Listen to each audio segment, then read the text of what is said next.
과 함께 히브리서를 함께 좀 다뤄보도록 하겠습니다. 이 히브리서는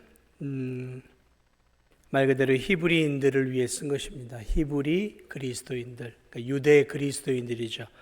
유대인이면서 유대교에서 개종을 해서 예수님을 믿고 기독교인이 된 유대 그리스도인들을 위해 쓰여진 서신서입니다. 당시 유대인 성도들은 이스라엘 지역에 많이 있었고 또 바울이 복음을 전했던 이런 해외에도 곳곳에 이렇게 예수님을 믿는 유대인들이 개종을 해서 기독교를 믿고 예수님을 믿는 사람들이 되어졌습니다. 어디에 있는 히브리 그리스도인들인지 오늘 성경은 정확하게 말을 하고 있지 않지만 아마도 이 시대는 로마의 박해가 아주 심했던 네로왕 이후에 황제 이후의 시대이기 때문에 유대인들이 해외에서 하나님을 믿는 일들이 아주 심각하게 어려웠던 때에 쓰여진 서신서입니다. 당시에 이 그리스도인들은 두 종류의 그리스도인이 있었어요. 하나는 히브리인들, 그러니까 유대인으로서 유대교에서 개종을 하고 예수님을 믿는 그리스도인들이 있었고, 하나는 이제 이방인들이죠. 우상을 섬기다가 예수님을 믿는 그리스도인들, 이렇게 이제 나눠져 있었습니다.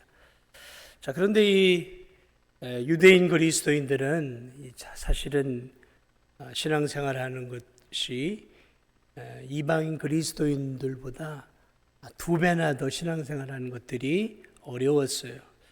왜 어려웠냐면 첫째로는 이방인이든 유대인이든 어쨌든 이 로마의 시대에 신앙생활을 하는 것은 목숨을 걸고 하는 것이었어요. 당시 기독교는 로마가 인정하는 종교의 범주 안에 들어가지 않았어요. 다시 말하면 기독교는 불법 종교였어요. 황제 숭배를 거부했기 때문에 불법 종교였어요. 그래서 기독교는 당시에 많은 박해를 받았습니다. 특별히 네로 황제 때 네로가 로마 시내 불을 질러놓고 불이 났을 때 기독교인들이 불을 질렀다 해서 화살을 기독교인들에게 돌리면서 당시에 많은 기독교인들이 죽음을 당하기도 했었어요.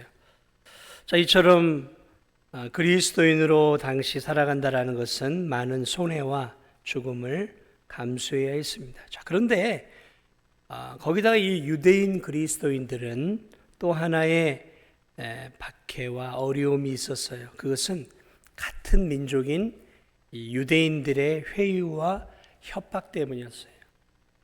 이 같은 동족인 유대인들, 여전히 유대교를 믿고 있는 이 유대인들은 그리스도인이 된 유대인들을 향해서 늘 가시같은 말을 하고 괴롭혔어요. 야, 너희들은 민족의 종교를 배신한 배신자들이야. 너희들은 아브라함을 배신한 자야. 너희들은 유대교 하나님을 배신한 자들이야. 그러면서 이 그리스도인들을 향해 굉장히 이렇게 민족의 반역자라고 이렇게 낙인을 찍고 괴롭혔어요. 그리고 유대인 공동체 안에 들어오지 못하게 했단 말이죠. 그리고 선동하고 바울을 죽이려고 했던 것처럼 유대인 그리스도인들의 공동체, 교회를 끊임없이 괴롭혔던 유대인 공동체.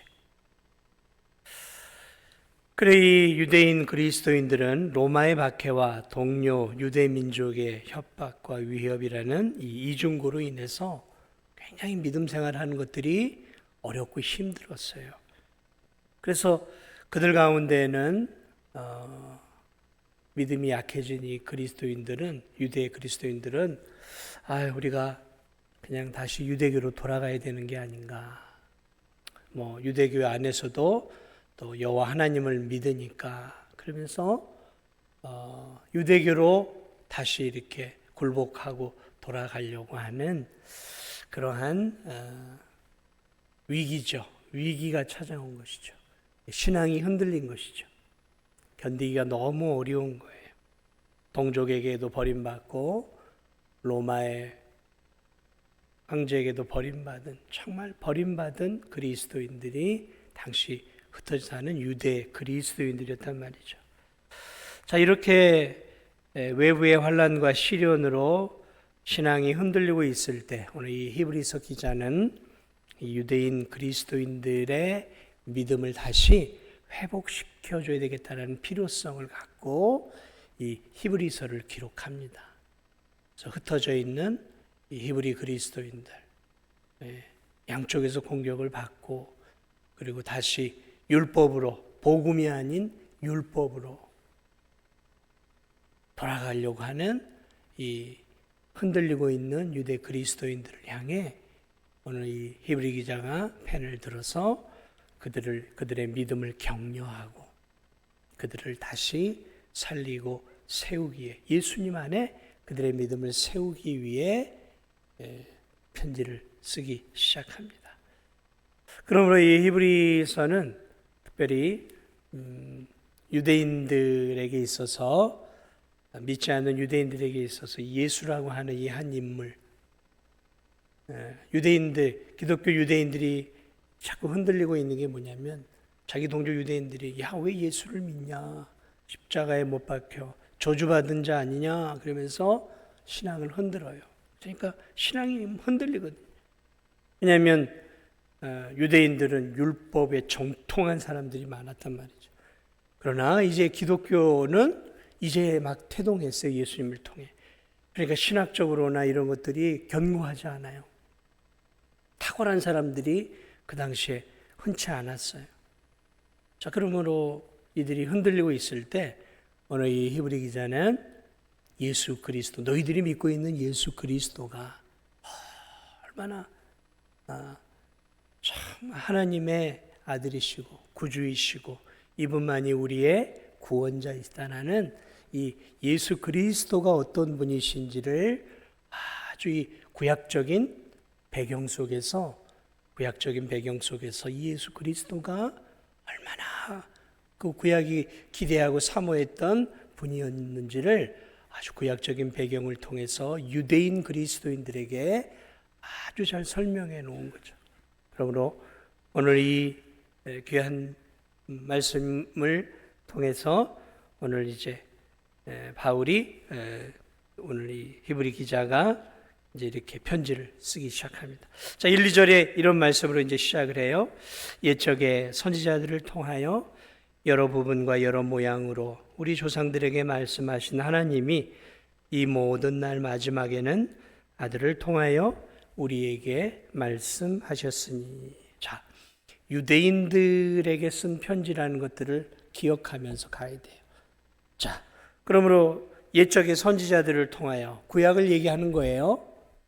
옛적의 구약의 선지자들을 통하여 여러 부분과 여러 모양으로 우리 조상들에게 말씀하신 하나님이, 그러니까 하나님이 옛적 구약 시대에 자신의 생각과 뜻을 여러 부분과 여러 모양으로 구약 시대의 성도들에게 말씀했다라는 거죠. 그러니까 하나님이 구약 시대의 성도들에게 여러 세대에 걸쳐 다양한 방식으로 하나님의 생각과 뜻을 전했다라는 거죠. 특별히 구약 시대에 이제 선지자들을 통해서 그렇게 하나님의 생각과 뜻을 알려 주었다는 거죠. 그러면 구약에 기록되어져 있는 성경의 내용들은 무엇을 이야기하고 있는 것일까? 구약에서 하나님이 여러 세대에 걸쳐 선지자들에게 말씀했던 하나님의 뜻은 무엇일까? 그것은 우리가 잘 알고 있는 것처럼 성경 66권의 주제가 되는 인간의 죄를 대속할 메시아 그리스도에 대해서 하나님은 구약 시대에 끊임없이 말씀했던 거예요. 그러니까 구약은 우리가 혹시 공부를 하신 분들은 다 아시겠지만 구약은 오실 그리스도에 대한 이야기잖아요. 앞으로 오실 그리스도. 오실 그리스도. 신약 사복음은 오신 그리스도예요. 오신 그리스도. 자, 구약의 모든 시대에 걸쳐 하나님은 인류의 죄를 용서하러 오실 메시아 그리스도에 대해서 말씀해 놨다라는 이야기예요. 아담의 시대, 오늘 여기 성경에 보면 옛적의 선지자들 통하여 여러 부분과, 여기서 이 여러 부분은 우리 한글 성경은 대단히 어렵게 되어 있는데 여러 세대라는 의미예요. 세대, 제너레이션, 세대예요. 하나님 구약의 여러 세대에 걸쳐 예수 그리스도, 오실 그리스도에 대해서 이야기를 하셨다라는 이야기예요. 가만히 생각해 보세요. 그런가 아닌가? 아담 시대 하나님은 아담과 하와에게 앞으로 오실 메시아가 여자의 후손으로 올 것이다 약속하고 있죠. 아브라함 시대 하나님은 아브라함에게 그리스도가 너의 몸, 너의 씨에서 나올 것이다 약속했죠. 야곱 시대 그리스도는 유다 지파에 나올 것이다. 야곱의 아들이었던 유다 가문을 통해 그리스도가 올 것을 예언해 놓고 있죠. 다윗 시대의 메시아 그리스도는 다윗의 가문에서 나올 것이다 예언해 놨어요. 여러 시대에 계속해서 성경은 이 그리스도, 구원자에 대한 내용들을 기록해 놓고 있는 거죠. 미가 시대 그리스도는 저 베들레헴에서 태어날 것을 하나님 말씀해 주셨고, 이사야 시대 그리스도가 처녀에게서 태어날 것을 말씀하고 계시죠. 호세아 시대를 보면 그리스도가 이집트로 피신할 것을 하나님 말씀하고 계셔요. 말라기 시대 그리스도는 의로운 태양이 되어 광명의 빛을 온 세상에 비출 분으로 기록이 되어져 있어요. 그 외에도 구약 성경에는 예수님이 십자가 사건과 죽음, 장사, 부활, 승천에 대한 여러 시대 선지자들을 통해 그리스도에 대해서 아주 자세하게 기록이 되어져 있죠. 우리가 알고 있는 이사야 53장에 고난당하신 그리스도에 대한 부분도 우리가 잘 알고 있는 부분들이죠. 자, 이처럼 구약 시대에 하나님은 이 구약 시대마다 인류의 구주가 되실 그리스도에 대해서 이렇게 말씀을 계속해 오셨고 여러 모양으로 말씀하셨다 그랬어요. 여기서 여러 모양은 다양한 방식으로 선지자들에게 예수 그리스도, 앞으로 오실 그리스도를 말했어요. 여러 모양으로. 어떻게 해요?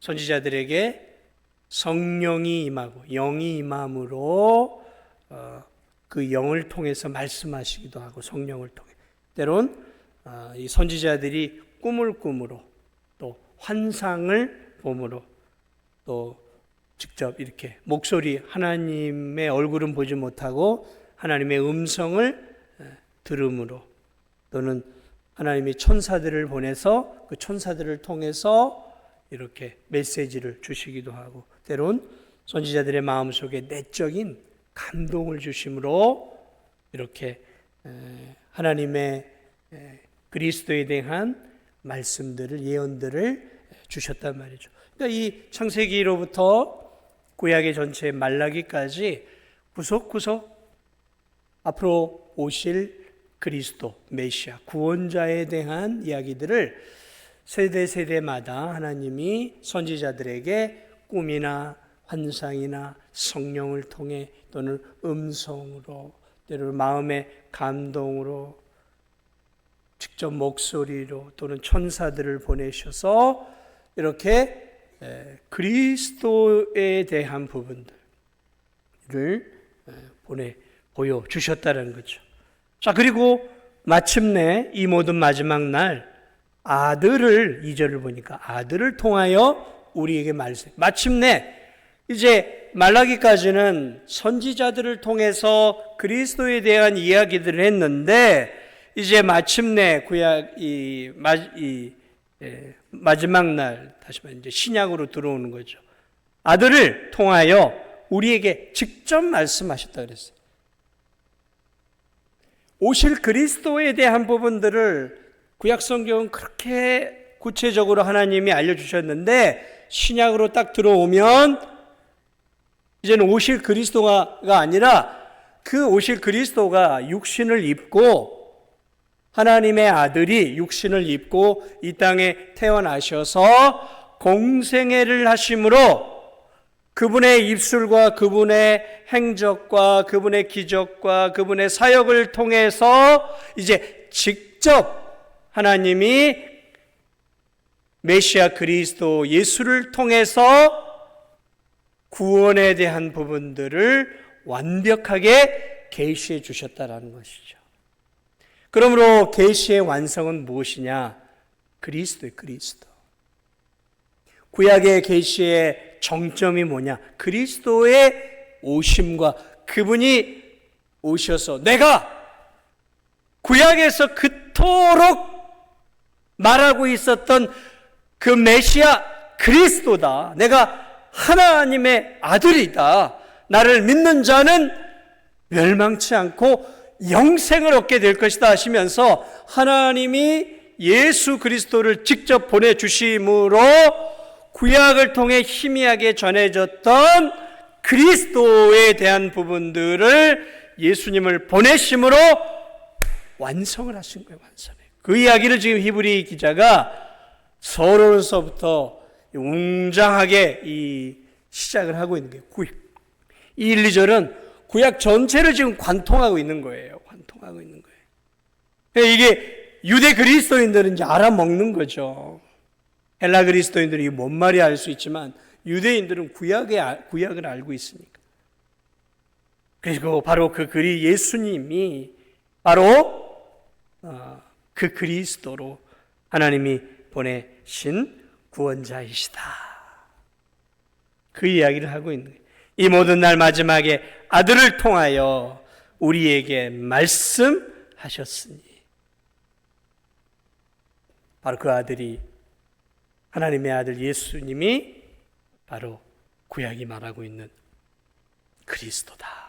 너희들의 구원자다라고 시작을 하고 있는 것이죠.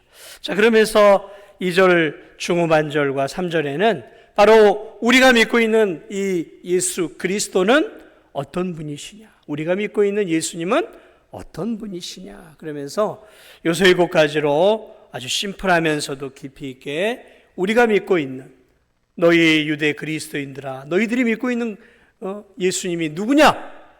그러면서 이제 그 아들에 대해서 설명을 합니다. 그래서 2절 중후반절을 보면 이 아들을 만유의 상속자로 세우시고 하나님이 이 아들을 예수 그리스도를 만유의 상속자로 세우셨다 말씀하고 있어요. 만유의 상속자로 세우셨다.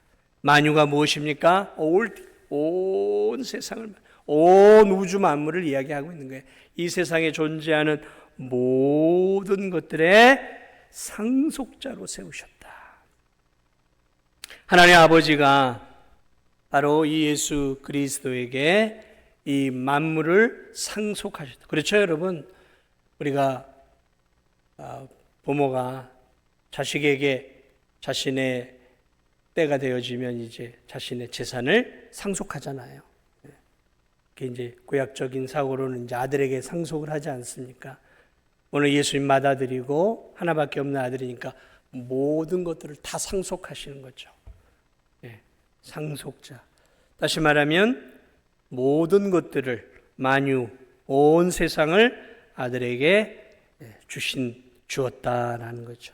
그래서 마태복음 28장 18절을 보면 그게 예수님이 이렇게 얘기해요. 하늘로 승천하시기 전에 제자들에게 이렇게 말씀해줘. 하늘과 땅의 모든 권세를 내게 주셨으니. 예. 아버지가 자신에게 모든 것들을 상속하신 것을 알고 있어요. 하늘과 땅의 모든 권세를 내게 주셨으니. 그렇습니다. 아버지는 이 세상에 대한 모든 통치권을 아들에게 상속하셨어요. 심판에 대한 것도 다 아들에게 상속하셨어요. 요한복음 3장 35절을 보면 아버지께서 아들을 사랑하사 만물을 다 그의 손에 주셨으니 그렇게 말씀하고 있어요. 아버지께서 아들을 사랑하사 만물을, 만유와 만물은 마찬가지죠. 만물을 다 그의 손에 예수님께 주셨다. 요한복음 13장 3절 보면 저녁 먹는 중 예수는 아버지께서 모든 것을 자기 손에 맡기신 것과 또 자기가 하나님께로부터 오셨다가 하나님께로 돌아가실 것을 아시고, 저녁 먹는 중에 예수님은 아버지께서 모든 것을 자기 손에 맡기신 것을 아셨다 말하고 있어요. 예, 하나님의 아들이신 예수 그리스도는 만유의 상속자시다라는 거죠.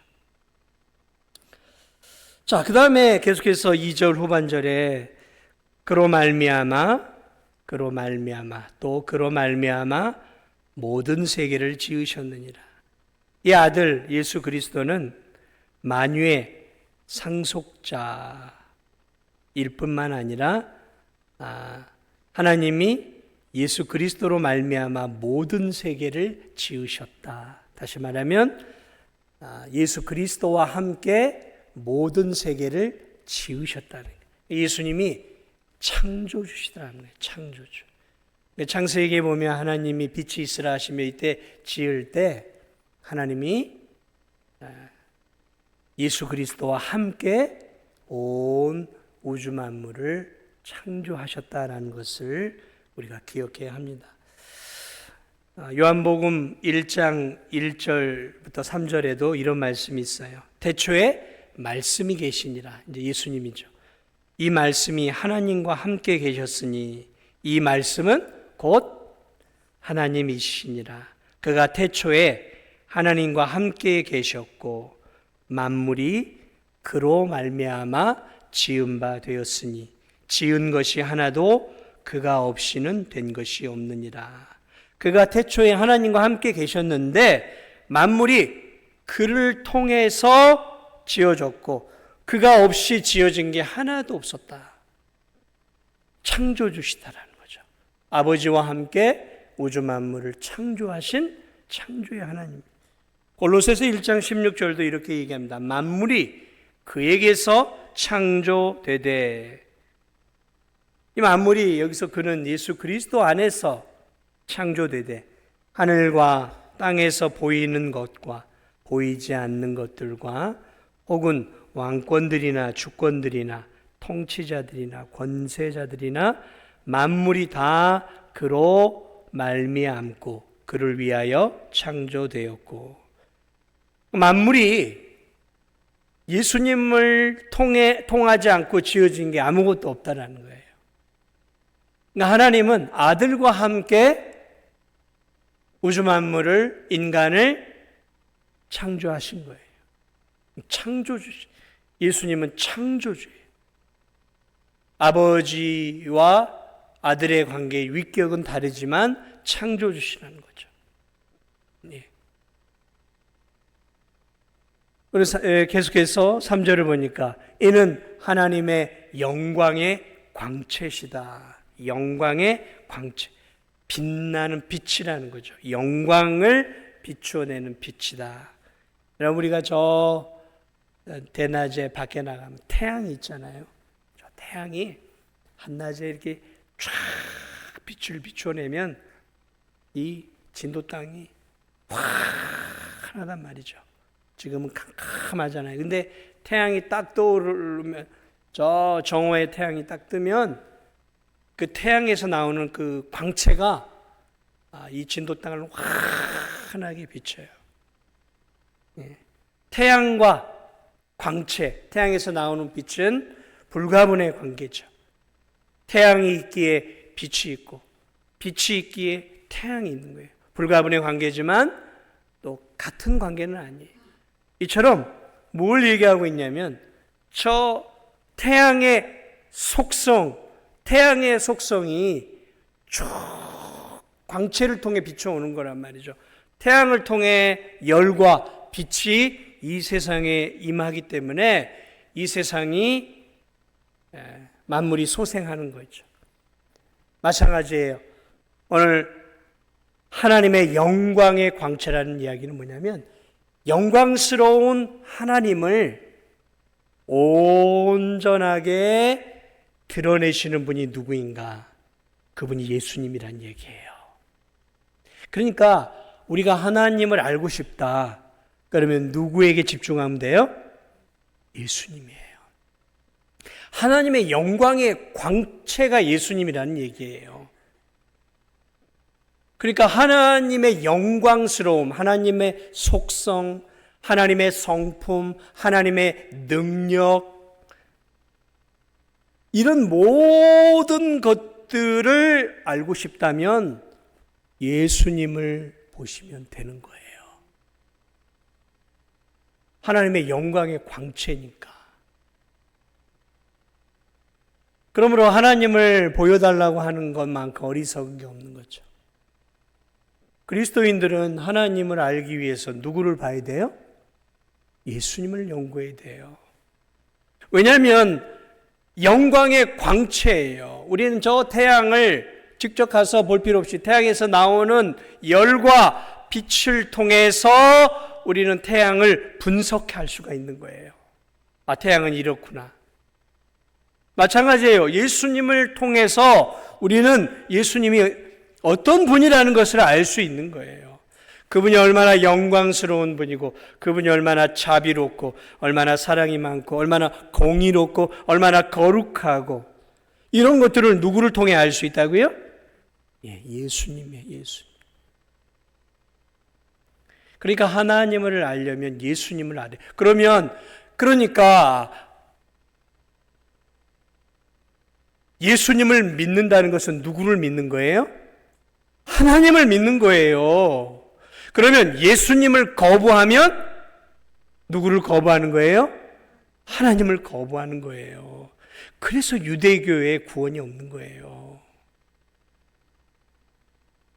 하나님의 영광의 광채일 뿐만 아니라 한 걸음 더 나아가서 그 본체 형상이라고 그랬어요. 본체 형상. 이건 뭘 얘기냐면 저에게 이제 도장이 있단 말이죠. 인감 도장이 있어요. 때때로 제 인감을 필요로 해요. 그러면 제가 이제 인감 도장을 꽉 찍어줘요. 그러면 거기에 이제 제 이름 김백만이 탁 찍혀 있죠. 정확하게 찍혀 있죠. 그 도장의 본체 형상이라는 말이 그거예요. 본체가 뭐냐면 도장이에요. 형상은 뭐냐면 본체 안에 이제 제 이름이 새겨져 있는 것들을 딱 찍으면 제 이름이 딱 있단 말이죠. 그러면 저런 관공서든 어디서든 이 도장을 확인하지 않고 도장에 찍혀서 나온 제 이름 그걸 확인하고 도장이라는 것을, 인감이라는 것을 믿는 거란 말이죠. 다시 말하면 하나님이 누군지를 알고 싶다. 본체 형상이라는 얘기는 하나님을 알고 싶다. 그러면 예수님을 보란 얘기예요. 예수님이 하나님이시다는 얘기예요. 그러니까 이 구약에서 이 이스라엘 백성들이 이 신약으로 넘어와서 이 유대인들이 예수님을 믿지 않는 것은 결국 누구를 믿지 않는 거냐면 하나님을 믿지 않는 거라는 얘기예요.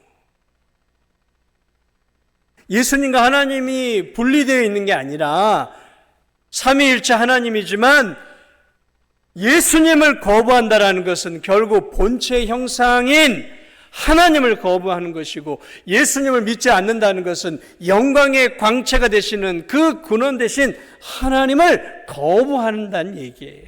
그러니까 예수님을 믿는다는 것은 본체인 하나님을 믿는다는 거예요. 이게 뗄 수 없는 거예요. 예수님과 하나님을. 그래서 예수님의 제자들에게 야, 내가 여기 있는데 왜 자꾸 하나님을 보이라고 하느냐.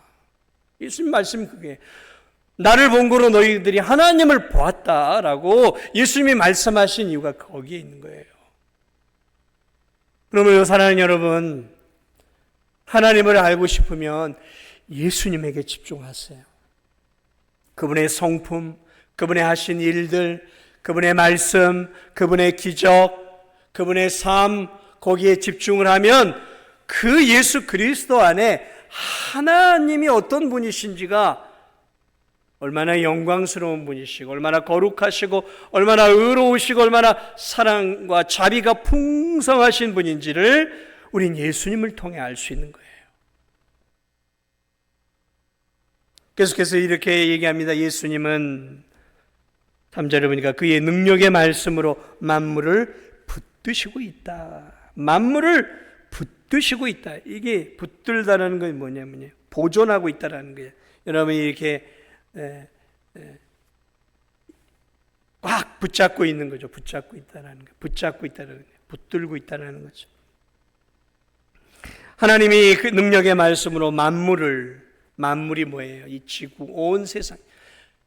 예수 그리스도께서 하시는 또 하나의 일이 무엇이냐면 창조만 하신 게 아니라 오늘 보니까 만물, 온 지구와 오늘 이 세상을 그분이 이렇게 이 지구를 그분의 권능의 말씀의 손으로 확 이렇게 붙잡고 계시는 거예요. 붙잡고 계시는 거예요. 보존하고 계신다는 거예요. 보존, 유지, 관리, 다른 말로 통치. 우리가 어떤 집을 지으면 그 집을 이제 짓는 것만 아니라 살다 보면 관리해야 돼요. 보수도 해야 돼요. 유지도 해야 된단 말이죠. 하나님이 이 세상의 자연 만물, 여러분 이 세상의 자연 만물이 저절로 돌아가는 것처럼 보이시죠? 지구가 자전과 공전을 하고 봄, 여름, 가을, 겨울 4개가 돌아가고 아침이 되고 점심이 되고 저녁이 되고 꽃이 피었다가 지고 그리고 또 꽃이 피었다 지고 우리는 이 일상의 이 자연 만물이 그저 하나님 만들어 놓은 것에 의해서 자동으로 돌아간다고 생각을 하시죠. 그런데 우리 이 성경을 보니까 그게 아닌 거예요. 예수님이 그의 능력의 말씀으로 지금 만물을 붙잡고 있다는, 이 붙잡고 있다는 게 무슨 말이냐면 이렇게 결속시키고 유지하고 있다는 얘기예요. 유지하고 관리하고 있다는 거예요. 그러니까 이 자전과 공전이 그리스도가 하나님의 아들이 이 세상을 관리하고 유지하는 것을 포기하면 이 우주 만물을 한순간에 혼돈과 공허로 떨어지는 거예요. 그러니까 저절로 된 게 아니라고요. 지금 새들이 날아다니고 그 다음날 아침에 벌레를 잡아먹고 기러기들이 그 본능에 의해서 남쪽으로 가고 이 지금 우리의 봄이잖아요. 봄 안에 일어나고 있는 이런 일들은 작년에도 일어났단 말이죠. 꽃이 피고 이런 아름다운 이 일들이 그냥 저절로 되어지는 게 아니라 예수 그리스도께서 창조하신 창조주이신 하나님의 아들 예수님이 창조만 하신 게 아니라 이거를 지금 섬세하게 보존하고 유지하고 관리하고 있다는 거예요. 한 걸음 더 나아가면 우리의 육체와 정신과 믿음도 지금 누가 관리하고 보존하고 지키고 있어요? 예수 그리스도가요. 이게 은혜라는 거예요. 그러니까 우리가 이렇게 건강하게 지금 이렇게 살고 먹고 움직이고 세포가 움직이고 심장이 단 한순간도 쉬지 않고 죽을 때까지 뛰는 것은 그저 하나님이 그렇게 만들어 놓았기 때문이 아니라 만물을, 인간을 관리하고 유지하고 보존하고 그 상태를 유지하고 계시는 하나님의 아들의 그 섬세한 일하심으로 인해 저와 여러분이 이렇게 하루하루를 기적같이 사는 거예요. 그러니까 우리 하루의 삶은 그래서 기적이에요. 오늘 히브리 기자가 그 이야기를 하고 있는 거예요. 놀라운 말씀이죠. 관리가 안 되면 여러분 이 집도 관리가 안 되면 금방 더러워지고 마당도 관리가 안 되면 금방 잡초가 나죠. 오늘 우리가 사는 이 자연 만물과 우리의 삶이 예수 그리스도의 그 섬세한 손길에 의해서 유지가 되고 관리가 되고 보호가 되고 이 세상의 역사가 하나님의 권능의 손길 안에서 통치되어져 가고 있어요. 그래서 우리는 하나님을 예수 그리스도를 왕이라고 하는 거예요. 왕은 뭐예요? 통치하는 거예요. 온 세상을 미물 하나까지도 통치하고 계시는 거예요. 놀라운 말씀이죠.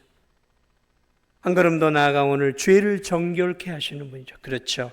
그분이 흘리신 예수 그리스도의 십자가의 법의 피를 통해 오늘 저와 여러분이 죄 용서함을 받은 것이죠. 그래서 골로새서 1장 13, 14절은 그가 우리를 흑암의 권세에서 건져내사 그의 사랑의 아들의 나라로 옮기셨도다. 그 아들 안에서 우리가 속량 곧 죄사함을 얻었도다. 요한일서 1장 7절을 보니까 그 아들 예수의 피가 우리를 모든 죄에서 깨끗하게 하셨다. 베드로전서 2장 18절 19절은 너희가 알거니와 너희 조상이 물려준 헛된 행실에서 대속함을 받은 것은 은이나 금같이 없어질 것으로 된 것이 아니요 오직 흠없고 점없는 어린 양 같은 그리스도의 보배로운 피로 된 것이니라. 사랑하는 히브리 그리스도인들아, 우리가 구원받은 것은 바로 이 그리스도의 보배 피를 통해 되어진 것이다. 그리고 그분은 지금 어디에 있는가? 마지막으로 이렇게 얘기합니다. 지극히 크신 이의 우편에 앉아 계신다. 지극히 크신 하나님의 우편, 저 하나님 나라의 보좌 우편이라는 것이죠. 마가복음 16장 19절에서 마가는 이렇게 기록합니다. 주 예수께서 말씀을 마치신 후에 하늘로 올려지사 하나님 우편에 앉으시니라. 하늘로 올려지사 하나님 우편에 앉으시니라. 히브리서 12장 2절은 이렇게 얘기합니다. 믿음의 주여 또 온전하게 하시는 이인 예수를 바라보자. 그는 그 앞에 있는 기쁨을 위하여 십자가를 참으사 부끄러움을 개의치 아니하시더니 하나님 보좌 우편에 앉으셨느니라. 십자가에서 죽으신 후 부활하신 예수님은 원래 자리, 하나님 보좌 우편은 통치하시는 자리, 통치자로 다시 돌아가셨다는 거예요. 왕의 자리로 돌아가셨다는 이야기예요. 요한계시록 3장 21절 이기는 그에게는 내가 내 보좌에 함께 앉게 하여 주기를 내가 이기고 아버지 보좌에 함께 앉는 것과 같이 하리라. 믿음으로 승리한 그리스도인들에게 하나님이 예수님이 자기 보좌에 함께 앉혀주시겠다. 참 영광스러운 말씀이죠.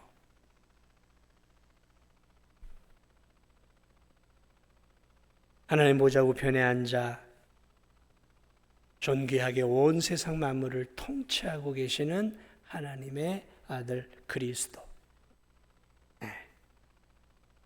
오늘 이것들을 통해서 흔들리는 유대인 성도들을 지금 믿음을 다시 붙잡고 있죠. 이런 말씀을 들을 때 유대인 성도들이 다시 그래, 그리스도밖에 없구나. 예수님을 끝까지 믿어야 되겠구나. 유대교로 돌아가면 안 되겠구나. 그런 마음을 가졌을까요? 안 가졌을까요? 가졌겠죠. 예, 예수 그리스도, 그들이 믿고 있는 예수 그리스도가 만물을 창조하신 창조주요, 만물을 보존하고 관리하고 유지하시는 분이시, 하나님 보좌 앞에서 통치하시는 왕이시. 우리의 구원자요, 하나님의 본체의 형상이요, 하나님의 영광의 광채신, 그리고 모든 아버지께로부터 받은 것들을 상속받아 이제 그 상속받은 것들을 자신의 자녀들에게 이제 상속해 주실 분이시라는 이 놀라운 진리가 아마 고난과 시련 속에 이중 삼중의 압박 속에서 신앙생활을 하고 있는 유대인 그리스도인들에게 무한한 힘과 위로가 되었을 것입니다. 사랑하는 여러분, 오늘 이 말씀이 오늘을 사는 저와 여러분에게도 소망이 되고 힘이 되기를 축복합니다. 그리스도밖에 없어요. 예수님밖에 없어요. 주님을 알면 알수록 이분이 어떤 분이신가, 놀라우신 분이죠. 오늘 우리는 그리스도의 통치와 다스림과 그분의 보호와 보존 속에서 오늘도 우리는 호흡하고, 오늘도 우리는 우리의 믿음을 갖고, 오늘도 주의 은혜 안에서 이 자연 만물 속에서 자연 만물을 누리며 복된 하나님의 자녀의 삶을 살고 있음을 기억하시면서 저와 여러분이 이 귀한 예수 그리스도를 믿는 믿음의 신앙이 흔들리지 말고, 세상 속에서 세상의 것들에 기웃거리지 마시고 주 예수 그리스도를 더욱 붙잡고 더욱더 남은 생에 우리 자신을 위해 사는 인생이 아니라 주님을 위해 살아가는 그런 복된 인생들이 되시기를 예수님의 이름으로 축복을 드립니다.